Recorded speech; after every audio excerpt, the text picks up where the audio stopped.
À la une de cette édition, la cohésion sociale entre les communautés vivant dans les zones frontalières au menu de la première session ordinaire de l'année 2021 du Conseil des frontières. Il s'agit de faire l'état des lieux des recommandations issues de la dernière session tenue en juin 2020. Détail dans cette édition.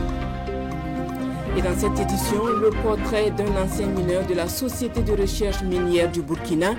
Pierre-Jean Barrault est embauché dans une autre société minière après la fermeture de la Soremib. Aujourd'hui à la retraite, il raconte son vécu d'ancien mineur dans la rubrique Une semaine à Poura. À suivre en fin d'édition, le risque d'une escalade violente en Arménie. Les manifestants antigouvernementaux ne baissent pas la garde après l'appel de l'état-major de l'armée à la démission du Premier ministre. L'ONU, l'Union européenne et les États-Unis d'Amérique demandent le respect de la démocratie. Madame, Monsieur, bonjour, bienvenue à cette édition de la mi-journée. Avant de développer ces titres, sachez que le président du Faso est arrivé ce matin à Libreville au Gabon pour une visite de travail et d'amitié.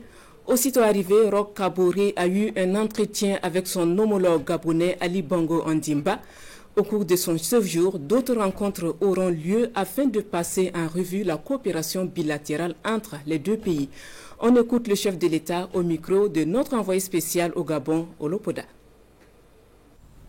Dès notre arrivée, comme vous l'avez constaté, nous avons eu une rencontre avec son Excellence Ali Bongo Ondimba, président de la République gabonaise.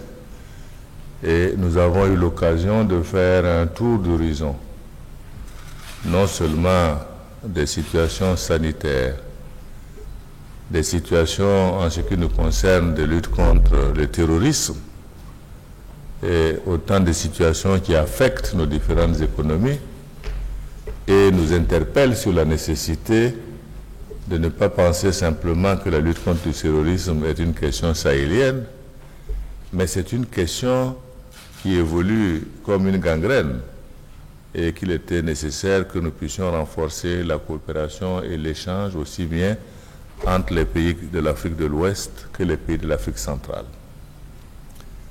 C'est pour dire que nous avons en tout cas salué la qualité de l'accueil qui nous a été réservé et en tout cas constater que nous avons de très bonnes relations entre nos deux pays que nous devons réactiver. Parce que 2012 a été la dernière rencontre de la commission mixte entre nos deux pays. Et en tout cas, nous avons instruit les ministres des Affaires étrangères pour que, malgré le fait que nous sommes dans une situation de la COVID-19, de trouver les voies et moyens pour que nous puissions relancer cette coopération et renforcer les relations économiques entre nos deux pays. Sur la mise en œuvre des recommandations issues de la dernière session du Conseil des frontières, quelques-unes peinent à voir le jour du fait de la recrudescence des maux transfrontaliers. La première session ordinaire de 2021 qui s'est ouverte ce matin à Ouagadougou va permettre de faire l'état des lieux et proposer des solutions. Roger Kam et Caroline Ouari. Il y a des évolutions notées dans la mise en œuvre de certains dossiers relatifs à la gestion des frontières. Des évolutions pour lesquelles cette première session ordinaire de l'année marque de la satisfaction. Sur d'autres volets, par contre, des résistances à l'avancée des objectifs du Conseil des frontières persistent. Sur ce point, le secrétariat permanent de la Commission des frontières et partant, le département en charge de l'administration territoriale savent compter sur l'implication de l'État burkinabé pour maintenir des relations apaisées avec les autres pays frontaliers. Je saisis l'opportunité de la tenue de cette première session du Conseil des frontières pour rassurer les pays amis et frères qui partagent avec nous des frontières communes que notre politique de gestion de nos frontières est conduite dans l'optique de la consolidation des liens de coopération, d'amitié et de fraternité qui unissent nos différents pays. Sur les points en attente de trouver des voies de mise en œuvre, le département en charge de l'administration territoriale travaille à trouver les solutions. Nos infrastructures sont encore insuffisantes. Les infrastructures au niveau de la sécurité et au niveau de nos administrations sont encore très insuffisantes et très faibles, et cela profite à ceux qui veulent utiliser les frontières pour des actes malveillants. C'est de cela que nous parlons, et c'est des défis anciens et nouveaux que nous avons. Instance de décision et d'orientation, le Conseil des frontières réunit en plus des acteurs nationaux les personnes et organes clés des pays frontaliers concernés. Partenaires techniques et financiers sont également de la rencontre. Dernier cadre de concertation sectorielle, dialogue de la défense et de la sécurité, les acteurs ont dressé le bilan des activités menées en 2020 en lien avec les objectifs du PNDS. On retiendra que le rapport du cadre sectoriel indique un taux de réalisation des activités prévues de plus de 70% malgré les difficultés rencontrées. Issa Kafando et Pascal Kane. 2020, une année éprouvante pour les secteurs de la sécurité et de la défense. En plus du terrorisme auquel il faisait déjà face, est venue s'ajouter depuis mars 2020 la crise sanitaire du Covid-19. Mais grâce à la résilience des travailleurs de ce secteur, les activités programmées ont été en majorité réalisées selon le rapport qui sera présenté aux participants. Que malgré les difficultés que nous avons rencontrées, surtout les défis sécuritaires qu'il fallait relever, on peut retenir que le secteur de la sécurité a une performance assez bonne de 76%, donc je me dis que c'est acceptable. Bien qu'il y ait encore des défis à relever, et c'est de ça que nous allons discuter tout à l'heure. On présente le rapport, on discute des difficultés rencontrées et on dégage les perspectives à venir. Les participants vont examiner le rapport soumis à leur appréciation et en tirer les conséquences pour les prochaines programmations. D'ores et déjà, le ministre de la Défense invite les acteurs du domaine de la sécurité et de la défense à se tenir prêts pour la mise en œuvre des activités des prochains référentiels de développement en cours d'élaboration. Le volet travail, emploi et protection sociale du PNDS était aussi au cœur d'une concertation qui a débuté ce matin. S'appuyant sur les contenus de deux rapports, les acteurs évaluent les performances dans la mise en œuvre des activités programmées au cours du premier quinquennat du président du FASO. Témoignage avec Amadou Ilboudo et Abdel Aziz Yadjibou. Au compteur du premier quinquennat du président du FASO, les indicateurs du PNDS en matière de travail, d'emploi et de protection sociale donnent toutes les raisons aux acteurs de première ligne dans la mise en œuvre d'afficher du sourire. Malgré le contexte sécuritaire et sanitaire difficile, les résultats engrangés au cours de la période 2016-2020 se révèlent satisfaisants. Sur l'analyse des performances 2016-2020, nous sommes satisfaits parce que nous avons un taux de satisfaction de produits livrés à 77,54%. Et pour être à la hauteur des défis qui pointent à l'horizon, ce premier cadre de dialogue de 2021 se propose d'examiner et de valider le rapport de performance de 2020 avant d'adopter le projet de plan de travail de 2021. Nous allons travailler, nous allons analyser aussi les difficultés rencontrées par les acteurs pour la mise en œuvre des produits identifiés. Et enfin, le PTA 2021 qui devrait se situer en 168 milliards 208 561 millions de francs CFA pour voir si nous allons ensemble, comment chaque sectoriel membre de ce CSD pourrait travailler à atteindre les objectifs. Ce qui est important surtout aujourd'hui, c'est de pouvoir tirer les leçons des années précédentes après cette séance et qui coïncide en fait avec la finalisation du PNDES. On devrait pouvoir à ce moment-là avoir des objectifs extrêmement réalistes et qui devraient se baser, comme l'a dit également Madame la Ministre, sur des données disponibles qui ont cruellement manqué lors des années précédentes afin d'apprécier de manière réaliste et objective les avancées dans ces différents secteurs. Le projet de plan de travail annuel de 2021, objet de validation, présente les principaux résultats à atteindre en 2021. Résultats pour lesquels la ministre en charge de la solidarité nationale et de l'action humanitaire appelle à la mobilisation de tous les acteurs impliqués. Les localités comme Kaya, Tougri et Kongoussi vont bénéficier de services sociaux essentiels grâce au soutien du programme des Nations Unies pour les établissements humains et l'Union européenne. Ce soutien se fera par le biais d'un projet dénommé « Renforcement de la résilience des collectivités territoriales face au déplacement massif de population et à la pandémie du Covid-19. Projet présenté hier au ministre concerné en présence de Paul-David Bambara et Amadou Marcelto.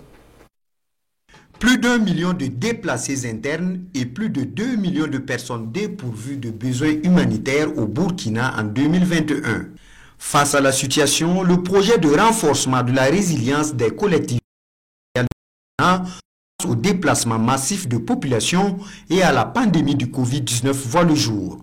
Porté par l'ONU Habitat et l'Union européenne, l'heure est à son appropriation par les acteurs nationaux et autres partenaires techniques et financiers. Pour nous, c'est d'abord de se réjouir du projet, mais surtout de féliciter les partenaires techniques et financiers pour leur engagement aux côtés du gouvernement du Burkina Faso dans la lutte pour des populations plus sécurisées qui doivent retrouver non seulement le bonheur, le mieux-être, mais dans une cohésion sociale. Ce projet est initié notamment pour faciliter la prise en charge des problématiques de développement sur les espaces urbains et périurbains du fait de la croissance démographique induite par l'arrivée des populations déplacées internes.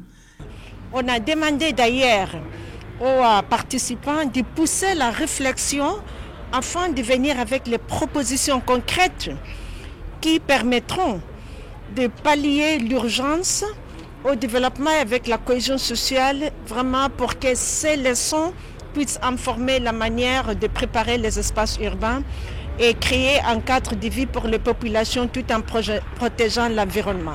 D'un coût estimé à 2,6 milliards de francs CFA, ce projet va toucher 30 000 personnes vulnérables à travers des services sociaux dans les secteurs de l'eau, de l'assainissement, de la santé dans 4 localités, à savoir Dori, Kaya, Kongoussi et Tougouri.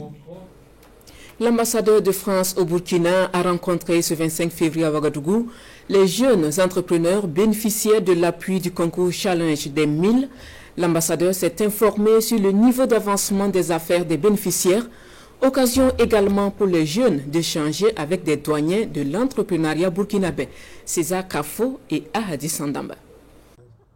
C'était un rendez-vous d'échange entre jeunes entrepreneurs et doyens dans l'entrepreneuriat. Sur la table, quelle posture adopter pour entreprendre aujourd'hui au Burkina Faso? L'initiative est de l'ambassade de France dans le cadre du concours Challenge des 1000 en collaboration avec la Chambre de commerce, d'industrie et d'artisanat. À travers cette rencontre, l'ambassade de France vient s'enquérir du niveau d'avancement dans les affaires des lauréats du concours Challenge des 1000.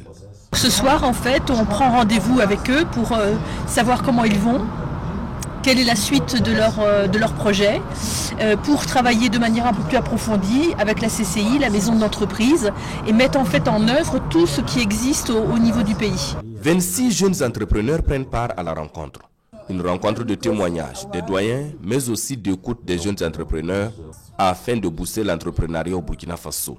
De donner les BABA et les conseils les plus appropriés afin de les permettre quand même d'avoir une bonne assise en mettant en place leur structure. Les partenariats vont nous être très utiles tout au long de la vie de notre entreprise et nous sommes vraiment chanceux d'avoir eu cet appui de l'ambassade de France. Le concours Challenge des 1000 est une initiative du gouvernement français et pilotée par les ambassades.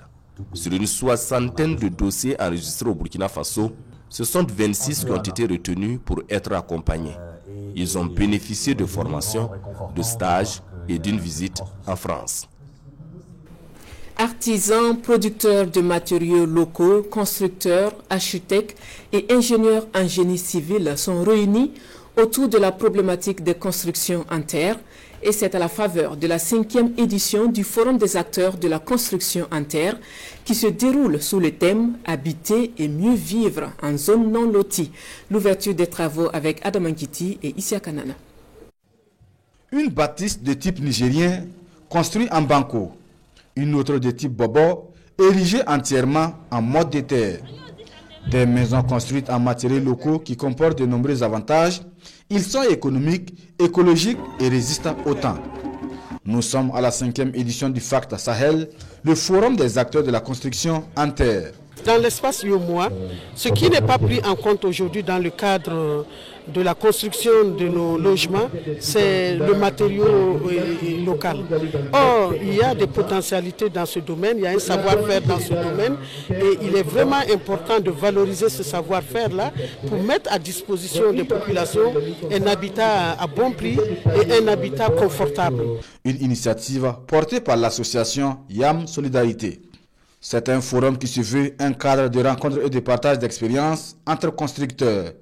Habiter et mieux vivre en zone non lotie, c'est la problématique au cœur de cette rencontre. L'esprit étant de permettre aux résidents de ces zones de vivre dans de meilleures conditions. C'est aussi de pouvoir partager ce qui se fait dans les quartiers non lotis au Burkina, en Guinée-Bissau et au Sénégal. Donc nous avons nos partenaires du Sénégal, du GRD Urbasen et de la Guinée-Bissau, le GRDR, qui travaillent aussi sur ces mêmes problématiques. Donc l'objectif aujourd'hui, c'était vraiment d'arriver à avoir une multiplicité de solutions, de pratiques qui se font, voilà, pour que nous aussi, au niveau des Ouaga, nous puissions aussi nous inspirer de ces modèles. Et nous sommes agréablement surpris de voir la qualité du portage de la question. Et donc nous allons identifier sûrement l'association YAM Solidarité comme un partenaire de choix dans la question de l'emploi de ces matériaux et de toutes ces innovations. Conférences publiques, table ronde autour de la problématique, rencontres B2B, ce sont entre autres activités qui vont ainsi meubler cette 5e édition du FACT Sahel. Un forum qui referme ses portes le 28 février prochain.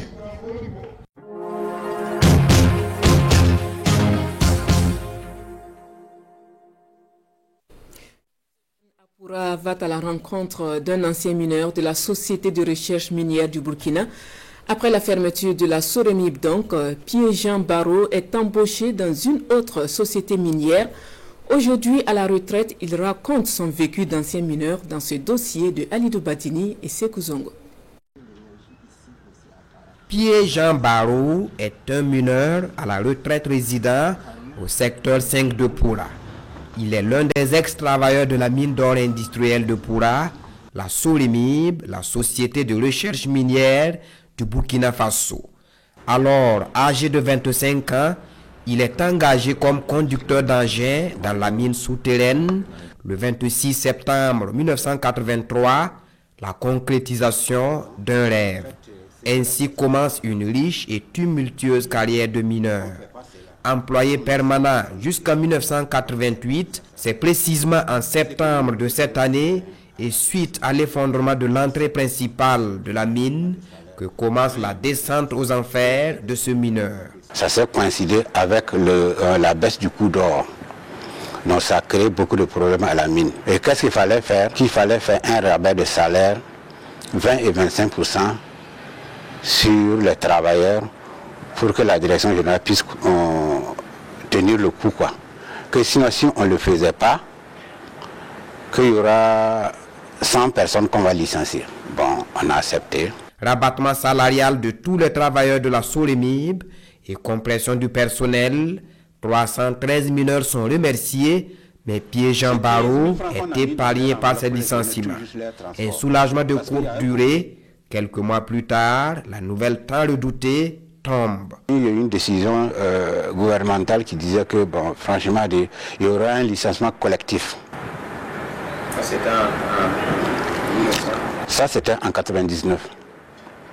Qu'il y aura une licence. Voilà.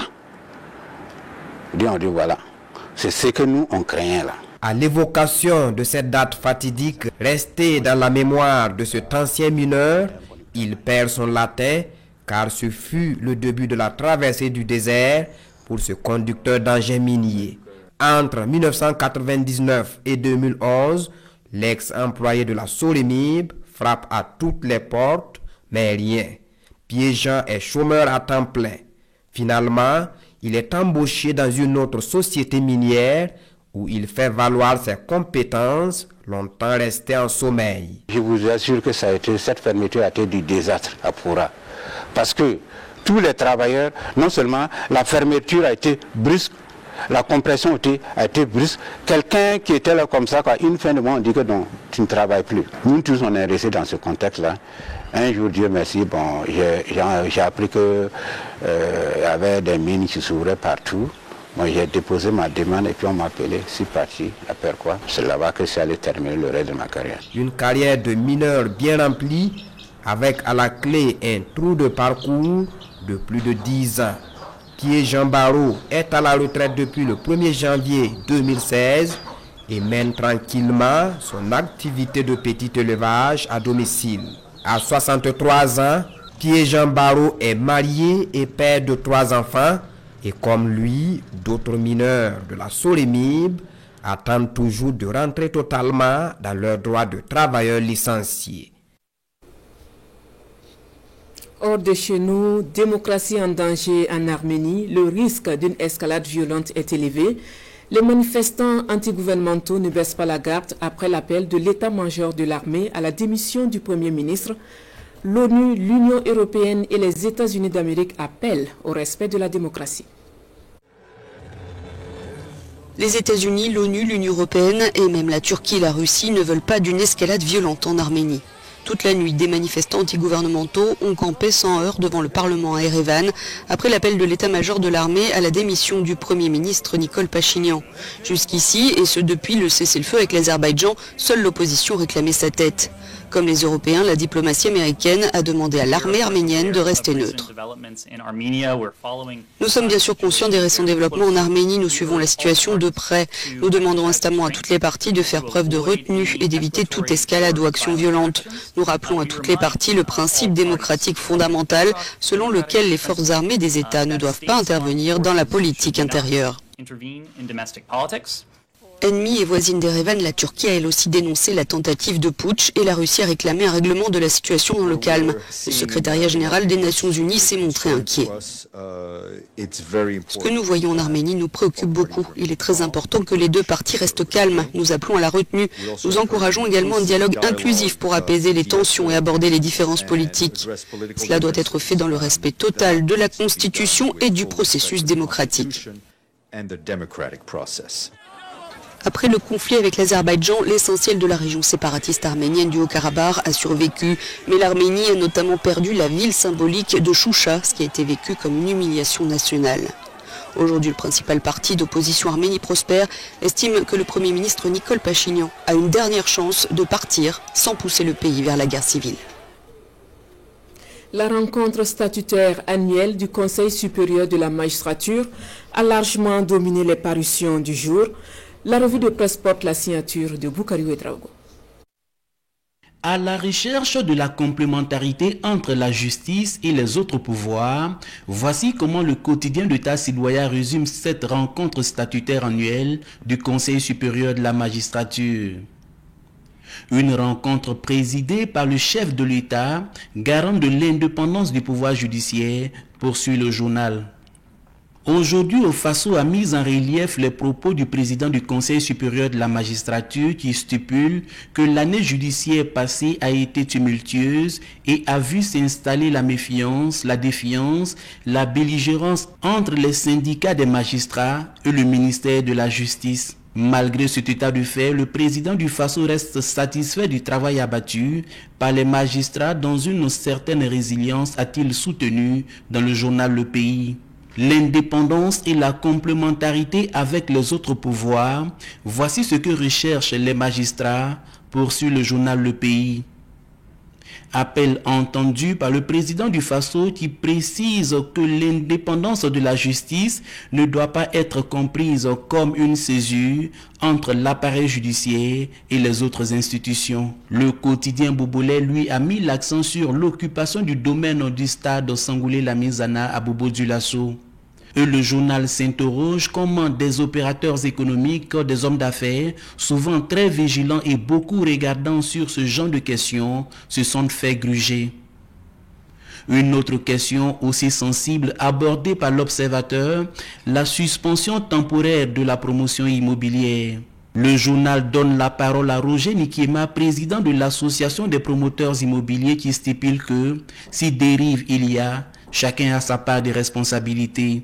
Le journal Le Quotidien, lui, a préféré s'attarder sur la réconciliation nationale avec la visite de Zef Shenaba Kiba, roi du Yatenga, qui souhaite l'implication des chefs coutumiers pour une réconciliation réussie au Burkina Faso.